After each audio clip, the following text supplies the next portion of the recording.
Hi, everyone. Thanks so much for joining us today. I'm so excited to be here with Eddie and Isabel to talk to you about OTT and CTV today. We're going to give everyone just a minute or so to join, and then we're going to get started shortly here. I'll just go ahead and start sharing these slides. And we're all in different time zones here. I believe Eddie was just saying he is over on the West Coast, so it's morning for him. It is afternoon for me. Isabel, are you East Coast? Yeah, I'm in New York, so okay, almost lunchtime. Got it. Awesome. So we're all different levels of caffeinated for this webinar, but it's going to be great. We've got a lot of great stuff for you guys today. And just so you know, if you have any questions during the webinar, feel free to drop them into the chat. We'll get to them at the end, but feel free to drop them there at any time. And we've got about 26 people here, so I think we can go ahead and get started. So as I mentioned, today we're talking about how to succeed with OTT and streaming advertising from messaging to measurement. So we wanted to give you kind of a 101, a little bit of everything in this webinar, and that's what we have for you today. So as you probably know, Eddie and myself are from Rockerbox, and Isabel is joining us from Tinuiti. I want to give everyone here just a quick overview of both companies, just in case you're not familiar with us. So Eddie, I'll turn it over to you for Rockerbox. Yeah, so overall, Rockerbox is a platform that helps you understand how your marketing is working and really deep into discovering like what channels are performing for you. We have a comprehensive marketing approach towards measurement, so you'll be able to see things from both a high level and detailed level, and we'll cover some of those more details later in this discussion. Awesome. I can jump in with Tinuiti. So yeah, I'm Isabel, and I'm from the Tinuiti team, specifically from the CS team at Tinuiti within Streaming Plus division. We are the largest independent performance marketing firm across streaming TV, as well as in Google, Meta, and Amazon. So we have our hands all over the place, handle all the different marketing channels for our clients, and work very closely with Rockerbox in ensuring that OTT or the OTT piece within the Rockerbox model is working right, and that we can optimize things best for both of our shared clients. Awesome. I'm so glad to have both y'all here. And leading right into, you have already seen us, but here's our official introductions. I'll let both of you just introduce yourselves and talk about why you're here in this webinar.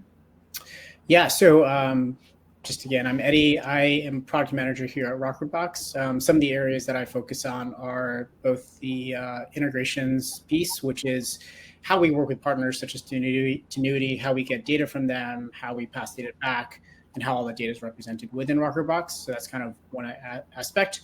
And I also lead our MMM media mix modeling product, which we're going to have a really brief discussion about later on in this conversation as well.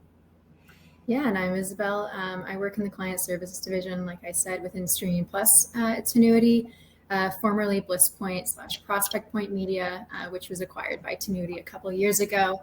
And I specifically work within streaming TV, linear TV, and YouTube. So all those video channels, which I love. I love talking measurements, so excited to dig into that today. And yeah, I've worked on a few different Rockerbox accounts, as well as on a broader team that works directly with the Rockerbox team. So really excited to join Eddie today, since we've exchanged many emails in the past regarding our specific models. Awesome. Well, it is great to have you guys both here. I'm going to turn it over entirely to these guys to run the presentation. I'll be back for the Q&A at the end. But yeah, without further ado, take it away, guys. Yeah, thanks, Maggie. And I think just one housekeeping item. I think if you have questions, you can post them in the chat ahead of time, so we can try and get to those later. So feel free to send those over, and yeah, we'll address some of them during the call if we can. Otherwise, there's a section at the end. We'll review everything. Cool. So thanks for taking us this far, Maggie. To kind of take you to the rest of this presentation, we're going to start off with just kind of an overview on the landscape of OTT. anyone that's been exploring this space has probably seen some data about how exciting, how explosive this growth has been in this area, particularly not just in the dollars, but also with the audience growth. We have a ton of viewers that are really embracing streaming for entertainment, which in turn translates to a really large audience for advertisers to influence, to get in front of. So where OTT kind of fits into your media mix is kind of an interesting question. I think on the one hand, it's kind of like behaves a little bit like linear at the awareness level. On the other hand, there's some tactics you can take with OTT that allow you to get a bit more personalized with your ads, so that you're delivering, content to the right audience with relevant content. In addition, it's kind of like it has a different set of tools than what you might be used to in order to understand the impact of OTT. So metrics like viewer behavior, engagement, all become a lot more important. So while it is an exciting industry, growth in the industry, it's also important to understand like the different types of tools you'll need in order to really measure OTT effectively and to see whether or not it makes sense for your organization. So one thing that I think can be a bit daunting if you're just starting to get into the space is it's filled with a lot of different partners which play different roles in the organization, in kind of like the marketing, kind of from like, A to Z. So it might be a bit daunting to dive into the space without having a bit of guidance. There's a really diverse landscape, a lot of different players involved. There's sellers, there's buyers, there's technology partners, and everyone in between. So it can be really overwhelming for someone just to get started with OTT and figure out how it might be best suited for you. So there's additional challenges that come up in this space, which we're going to talk a little bit about here. So it is a little bit different to measure OTT than it is, your standard display or linear.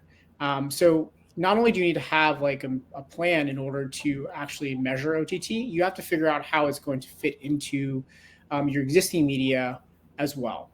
And you need both of these in order to really understand how to capitalize on your investments into this new channel. So as I mentioned earlier, it kind of sits between traditional linear and display. So on the display side, what you guys are all probably used to is tracking like last click, last view, attribution. But in the OTT world, this doesn't really make sense. We'll talk a little bit more about how we actually propose doing OTT measurement later on in these slides. But limiting yourself to some kind of last click model just will doom you to failure. You're going to think OTT doesn't work, when in actuality, it might actually be generating incremental revenue for your business. So you really need some more sophisticated measurement in order to really measure the effectiveness of your dollars. Fortunately, we have resident experts here with Isabel that will cover a bit more of this in detail. Yeah. All right. I can take it into kind of getting ready for the strategy. So before we think about measurement, I like to start at a high level and think about like creative and the message that we're going into with streaming. It's a different channel, like Eddie said. A lot of times if we just think about like watching streaming TV, you might put your ad break on mute. You might be talking to your partner or moving about the room. And so all of those elements are important to take into consideration when you are working in or approaching an OTT strategy on the creative side. So thinking about messaging, your messaging doesn't need to be, vastly different from what it is on other channels. In fact, we would definitely recommend taking a unified approach and making sure that the message and story, everything's persistent across your marketing channels. But with OTT at Tinuiti, we do recommend taking what we often call like a branded response approach. So making sure that you're bringing in brand elements and, creating a really strong, interesting creative, but that you're also layering in direct response elements throughout and making sure that the viewer can recall the ad and recall the brand and the messaging, since we want to ultimately get them to your site and convert. So top of mind is, of course, persistent logos throughout the spot. Like I said, someone might put the ad on mute. They might talk to someone or move about the room. And so at whatever point that viewer is catching your ad, you want to make sure that the brand name is visibly there and that the user can, Google or go to your site or whatever it is. With that, it's also important to keep in mind that hitting multiple sensory channels within your messaging and within that creative is super important. So because this is a non-click based channel where I'm not just going to click on the screen and engage with your products, you really want to make sure that that viewer is getting hit in multiple ways and that they can recall the brand or recall the product at a later time. And so using both visual and auditory elements throughout the creative is a really great way to elicit that direct response and that memory of what it is that the viewers saw. So really strong voiceover coupled with, large words on the screen. Make sure that that's thought of and brought into your creative for OTT. In addition, end cards super important. That sounds kind of basic, but it is really important to have that large logo at the end of your creative, that you have a simple URL. Rockerbox.com. That's easy for me to remember and type in. A really long URL could be a problem, especially within streaming. And then strong CTA, the standard thing that you would want in a direct response advertisement. Make sure that that's also in the end card. In terms of content, you can definitely repurpose things from other channels. I have seen TikTok vertically oriented creatives do really well on streaming, but it is, of course, important that within those creatives, you still have things like that persistent logo, that you're bringing in those direct response elements to make sure that you're, capturing that user and that you can get them to respond either in that moment when they're seeing the impression or later on when they think back to what they've seen. Last thing here, testing, running different variations of your ad. That's really important on streaming. This isn't a heterogeneous audience. People are watching different streaming platforms. They might respond well on some to very emotional messaging, whereas another user might respond better to a quality comparison or a direct message from the founder of a brand. So think about these things and don't be afraid to test different creatives and work with the Tinuiti and Rockerbox team to really hone in on what's working on a specific network and where should we really focus once we can build enough signal and get a read on what's really working on the different channels on the streaming side. But with that, Eddie, I will pass it back over to you to think about more the Rockerbox strategy side of gearing up to a launch. Great, thank you. Yeah, so speaking of testing, I wanted to cover a little bit of the specifics about how you test a channel like OTT. So I think many on the call can probably empathize with a bit of the panic that sets in when you go through all this trouble, starting up a new media campaign, testing out a new channel. You're really excited. You've talked about it to all your coworkers, but you're not seeing any of the immediate results. So you've got this deadline coming up. You've got money you're lighting on fire. So we want to kind of approach this with a bit more of a structure. And generally speaking, we think of like a kind of a crawl, walk, run approach with this. So first of all, as we imagine, OTT tends to be a bit more of an awareness strategy, which means you're going to need to take a little bit of a longer view on measuring the impact of this new channel. So in the short term, we're really focused on looking at impact upper funnel metrics, things like, did it drive new sessions, additional sessions to your site? Have there been increases to branded and organic search? Has your direct percentage come up?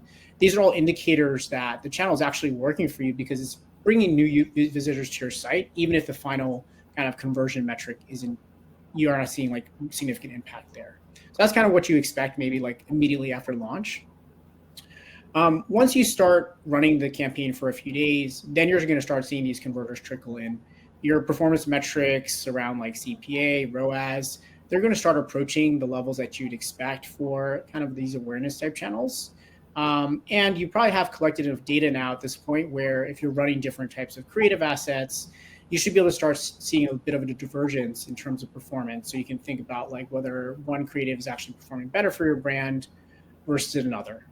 So finally, at kind of a few weeks out, now that your campaigns have actually settled in, you're getting your kind of standardized performance, you should really be able to think about how OTT behaves within your broader marketing strategy.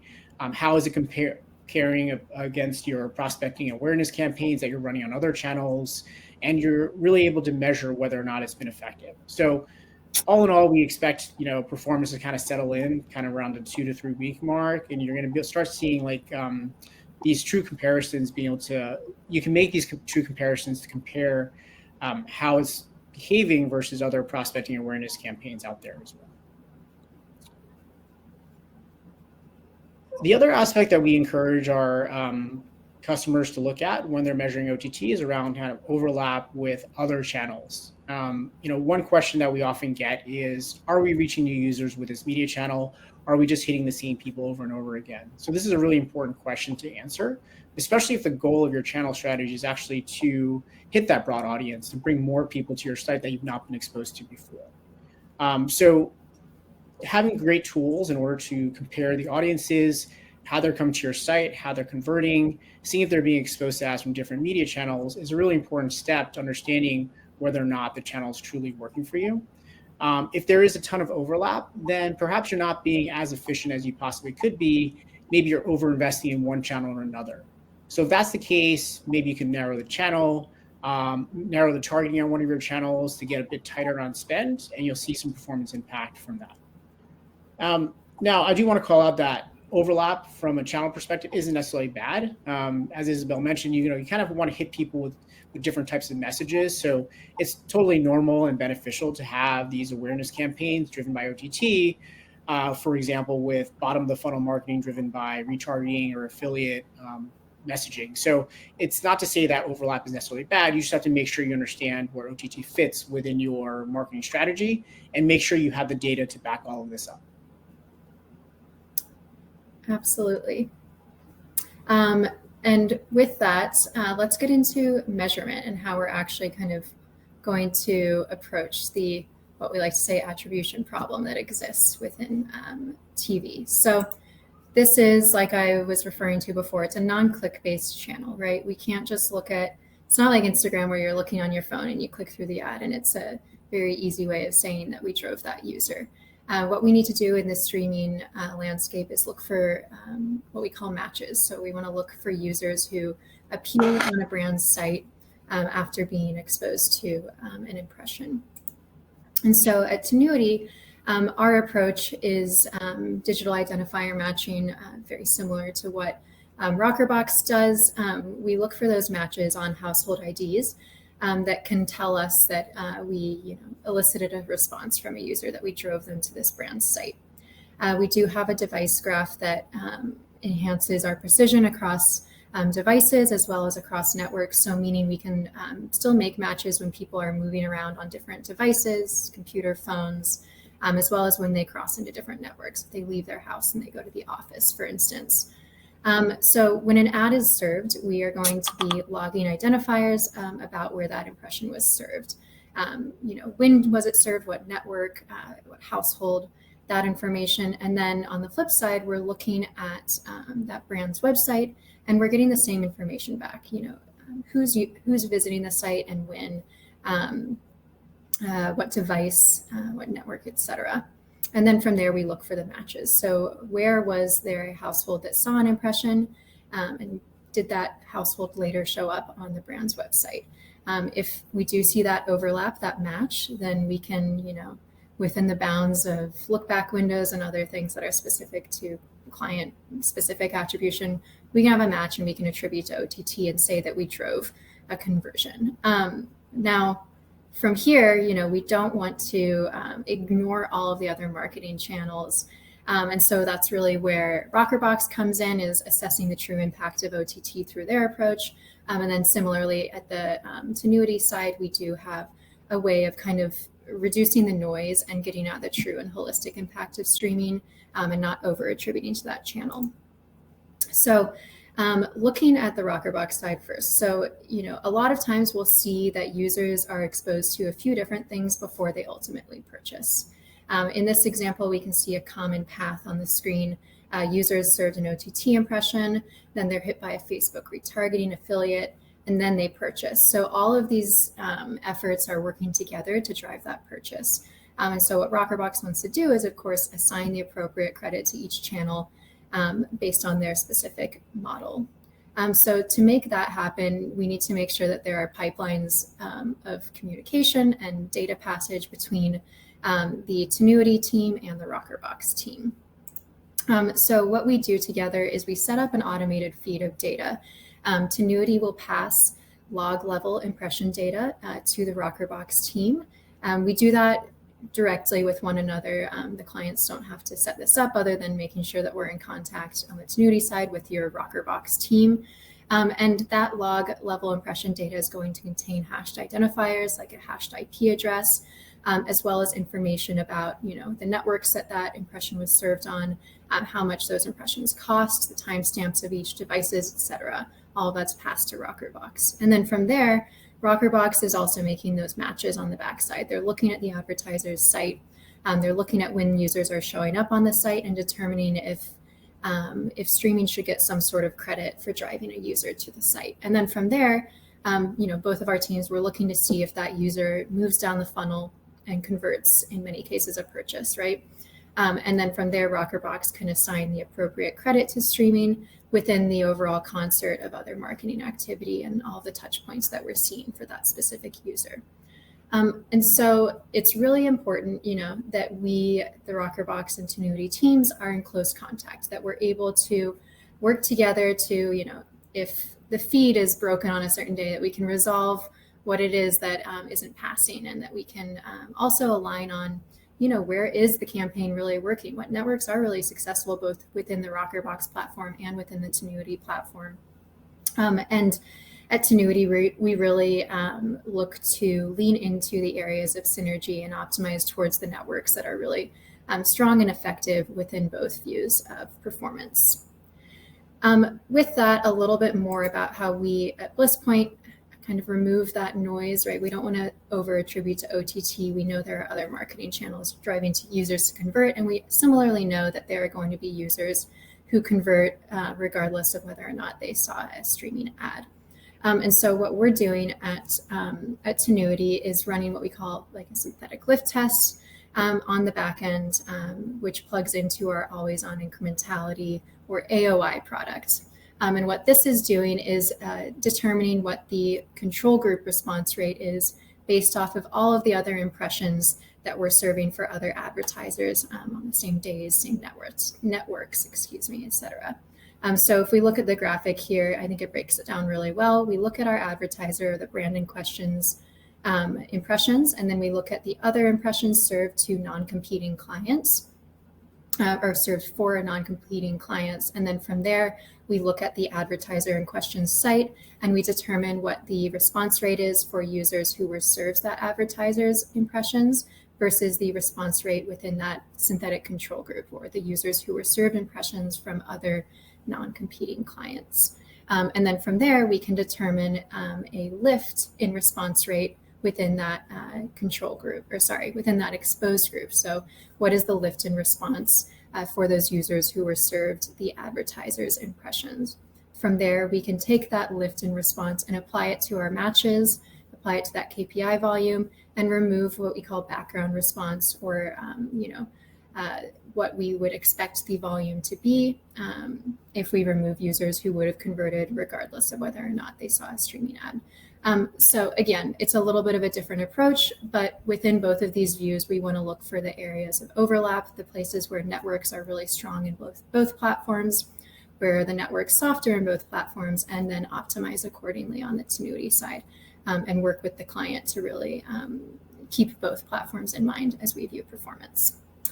I will pass it back to Eddie now for the MMM.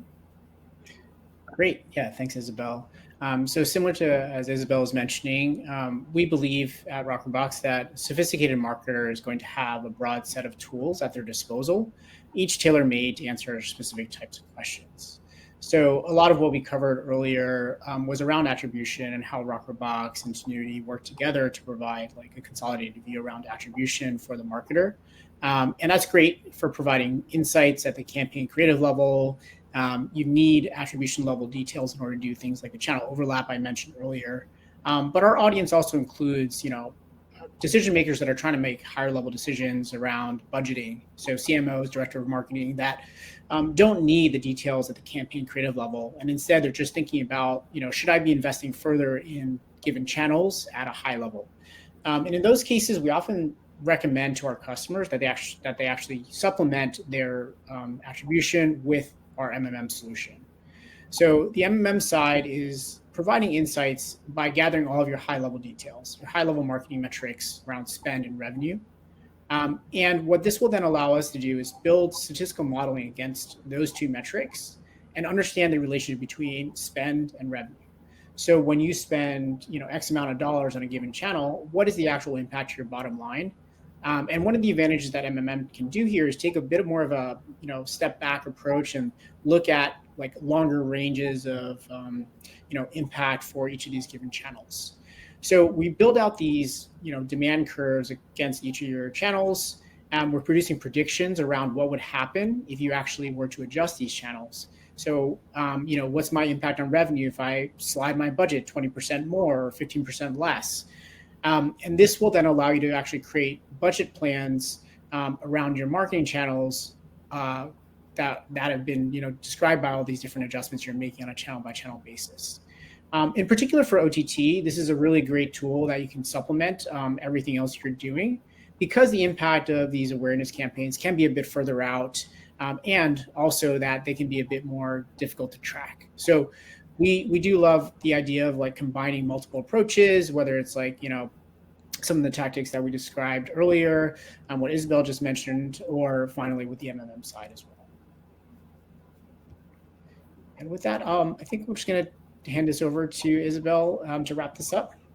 Yeah, not much more to add. I think the big takeaway here is, we, Rockerbox and Tinuiti, have a really close relationship. We have data pipelines set up to make, OTT reporting really easy between both of our platforms, and plugging that data into the model is fairly seamless. And at the end of the day, we work very closely with our clients to make sure that we understand, how OTT is being reported on in these different ways, and making sure that we align on the synergies between channels, or between platforms rather, and that we optimize towards those bright spots in performance between Rockerbox and Tinuiti. So really excited to address questions. And thanks again, Eddie and Maggie, for letting me join today to talk about all this stuff. Yeah, absolutely. I do think just one slide first for us. We, just to recap on the Rockerbox side, we consolidate your marketing data from site traffic, conversion data, spend from all your different ad platforms to really give you that strong data foundation. And then from there, we then build analytics on top of that, whether it's through attribution with media mix modeling, to allow your marketing team to really understand, anything from the top of funnel down to campaign level optimization. So we've been really excited to be working with Tinuiti for all these years. We built out a really turnkey solution that we take all the hard work off of your plate. So it's as close to a point and click as possible. That enables us to really just start measuring, Tinuiti performance within Rockerbox as well, alongside all your different your other media.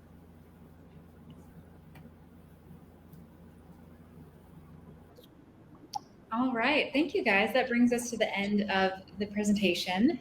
And now questions. And I see we have a couple already. First, Chase, yes, we'll share the deck with everyone afterwards. So just keep an eye out for that email. And we'll start off with Prasad. How are you doing attribution in walled gardens, Google, Samsung, etc.? And I think both of you guys can answer that in your own way. Yeah, I'll cover from the Rockerbox side. So attribution for walled gardens can certainly be tricky. We have a couple different approaches that we use here, and it kind of depends on a platform by platform basis based on the information that they're willing to provide. So in the ideal case, we have a partnership with that company, and we can do something a bit more detailed. So for example, we have an integration with certain social platforms like Pinterest, where we actually get really detailed data from them, which kind of allows us to peer over that walled garden to give us really log level insights into performance. There's other cases where we have a bit of more of an aggregated probabilistic approach. You might have heard Rockerbox talk about synthetic events, and this is something that we'll do with a platform like Facebook, where we don't have, a direct integration with them, but we do have high-level metrics of total performance across their platform for a given brand.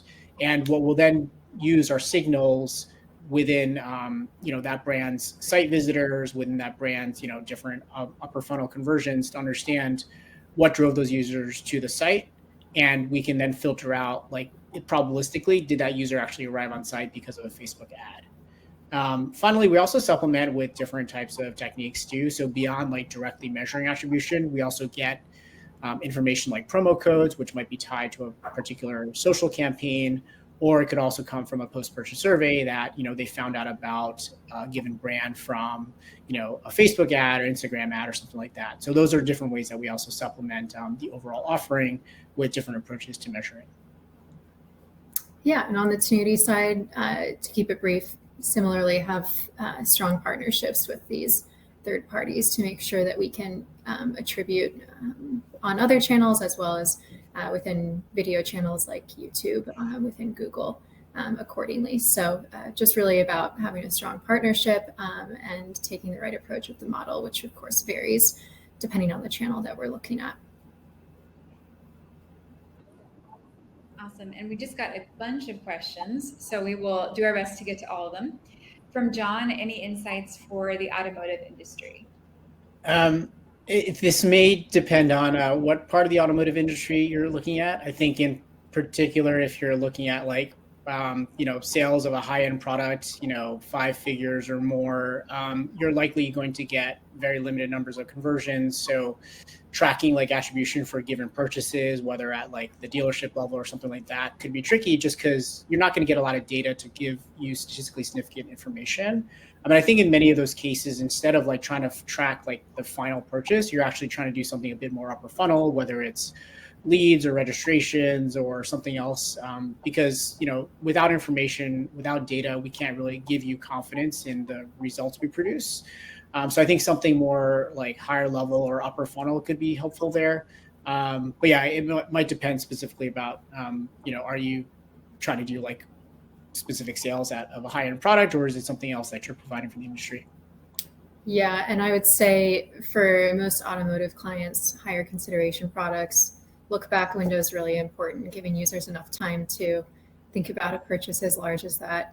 But similarly, we will often focus on those upper funnel metrics, visits, driving site activity for those types of clients. But there is, I think, as we all know, there's a lot of automotive advertising within streaming in particular. So there's definitely a way to successfully drive that upper funnel activity through those channels for sure. Awesome. And glad that was helpful, John. Moving on, this is a great question. Is there a way to dip your toe into OTT, for example, with like $20,000 a month, or do you need to go much larger to see the impact? I think Isabel will definitely be more suited to answer this question. I will say that from the Rockerbox side, we see wide ranges of budgets being allocated towards OTT. So that's definitely not out of the ordinary from our perspective. Yeah, I would say for an initial test, I would probably recommend somewhat of a larger budget just to get a signal and a read across many different networks. But you can measure impact on like a single or a couple of networks with that amount of spend for sure. So there's definitely opportunity. It would just be about building the right plan according to your brand's specific needs. Awesome. Hope that's helpful. We have 2 questions about QR codes. Also, I'll just go into both of them. Do you have any insights on embedding QR codes into the ad? And then also specifically any clients that have used this approach to help with attribution and what kind of uplift in conversion was observed? So 2-part question there. Yeah, I will acknowledge a bit of lack of awareness on this one. From a QR code perspective, I think typically what we'll see is, people scan the QR codes and it'll drive them, to a dedicated landing page. That kind of falls into more of the traditional like tracking for attribution perspective, where so long as the attribution, the landing page that gets redirected to has like additional tracking for, specific URL parameters, UTM parameters, we can definitely differentiate and identify that the user came from a particular ad. But yeah, outside of that, I think it would be treated to like similar to a click, except instead of a click, you're just taking a picture or scanning a QR code. Yeah, on our side, the attribution doesn't change when the ad has a QR code in it. I will say from my experience, I generally see less success from ads on streaming with QR codes. both from a like, are people actually scanning the QR code perspective, as well as on a performance direct response from OTT? Like, are we seeing a lot of matches still within our traditional attribution? We just see that those are typically less successful than a more like message focused DR type ad that you would traditionally see on OTT. So I wouldn't necessarily recommend against it, but I can say from experience that I tend to see those as softer performers relative to non-QR ads. But yeah, attribution is the same. You can get some insights from people who are scanning, but I think in terms of actually measuring the impact of that ad, I would still approach the attribution through that matching methodology that both Rockerbox and Tinuiti employ. Awesome. I think that's helpful too. All right. I think one more question for now, unless more come in. How close to real time are you able to report? And then we have some follow-ups on that. Do your clients have access to view dashboards in real time? Is that a bad thing in your opinion? Yeah, good old double-edged sword. So a Rockerbox processes data, on a nightly basis. So we're basically making aggregations overnight, and then your data is available like very early in the morning. Clients have access to these dashboards. They can always see like yesterday's data. Now, one thing to keep in mind is in this world of attribution that we live in, there's often updates being made to your data, both for yesterday as well as even depending on the channel, a longer look back period. So that's something you have to think about when you're trying to make decisions around your marketing effectiveness. So as an example, we work with partners like Tinuiti and many others that send data for yesterday, which is great because that means that your data for yesterday will be updated by the end of the day. But there's also like some media channels that this is just not possible. So if you're running linear TV ads, for example, you don't get finalized post logs until days or even weeks after the ads run. So in that case, if you're measuring linear TV effectiveness, you're going to be missing out on the most recent spots because that data hasn't processed yet. And that's just like the nature of the different channels. So I think understanding like limitations of not just the tool, but the underlying data available to you is really important before you kind of jump in and make decisions, because, direct mail and linear might need a few more days or weeks to kind of pan out versus something that's tracked live, like digital streaming. So we just have to make those considerations while you're trying to review your performance. Yeah, I think lookbacks are really important to take into consideration for each channel. We'll often see, depending on the client, that users need a long time to think about the product and to move down the funnel and ultimately convert. So it's really important to take into account that the data is going to mature and it's going to change, at least within our platform and in Rockerbox as well to a certain degree. So I think it's great to look at that data in real time. It's available in real time, but it's really important to monitor how the data matures as you move down those lookbacks, and understand that like that immediate CPV or CPA that you're going to see, it might get better with time, and very important in streaming because it's a non-click based channel with a solid amount of latency. All right, I think this may be our last question. What are the biggest reasons a company chooses not to move forward after running an OTT test? Interesting question. Yeah, I think from our perspective, the number one reason we always see is like the performance metrics are not where they wanted, not according to goal. That's sort of the number one by far. I would say like beyond that, outside of it, there's just kind of, is it kind of hitting the same audience? Is it actually like playing a different role in the channel, in their marketing mix that they want to see, like, or are they oversaturated with like upper funnel marketing already and they're trying to focus more on something down funnel. I think just to Isabel's point earlier too, it is a channel you want to like make some hefty investments into. So if we're not seeing like good results after that initial burst, that they might get a bit gun shy and want to pull back afterwards. Yeah, I think it's really important. Similarly, to reiterate what Eddie said, a lot of times it's like that CPA isn't where you want it. We're just not seeing the lower funnel conversions that we want from the channel. But I think it's really important to keep in mind that streaming can be a full funnel channel, right? There are certain really premium networks that are going to be really effective in driving awareness. They're going to be more expensive though, and they're going to drive visits to your site, but they might be less effective from a cost perspective. So it's really important to have a balance of networks and to have an open mind when you're going into streaming, that certain networks might not hit the targets that you want, others will. And as long as we have a nice blended approach and an optimized mix, we can hit those targets with all or the largest share of your channels within the mix. So I think just giving it time and being patient and finding the right CPA targets for the specific channel is really important. And taking that full funnel approach when you're building the media plan and optimizing. Awesome. Great way to wrap things up today. I think that is officially the end of the questions. So thank you guys both so much for co-hosting. This was really great. I hope everyone appreciated all the information. It sounds like they did. So yeah, keep an eye out, everyone, for that recap. We'll be sending that in the next few days. And I think that's all. Thank you guys so much. Thanks, Maggie. Thanks, Eddie. That was great. Thanks, everyone. Yeah.